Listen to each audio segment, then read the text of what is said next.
Boris, Thanks, Brian. Olivia Mitchell from Farmers Guardian. Hello, how are you doing? Did I just hear this morning that you would guarantee farmers would get exactly the same amount of payments that they do already? That's from what the we're EU? saying, and that's what George Eustice, the farming minister, has said.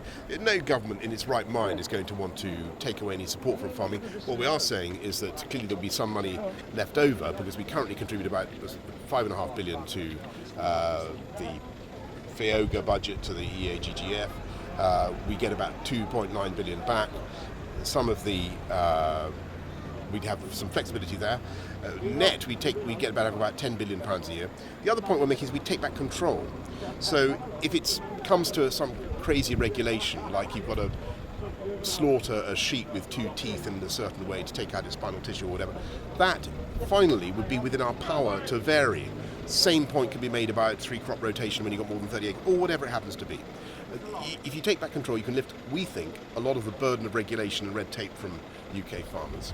And plus you've got extra money to play with. And if people are anxious about the level of support, I want to give that reassurance. I think no government will want to. I'm sure David Cameron would say the same. I'm sure everybody would say the same. You'd want to make sure that a UK farming policy is supported agriculture in the way that it is currently supported. But the crucial thing I'd say is, how can anybody be sure, given the massive strains on the Brussels budget, given the crisis in the euro, given the economic disaster that's taking place in some parts of the EU, how can people be sure that the farming budgets from Brussels are actually going to be protected? And that's the question I would put back to those on the Remain camp. Excellent. Thank you. Thank you.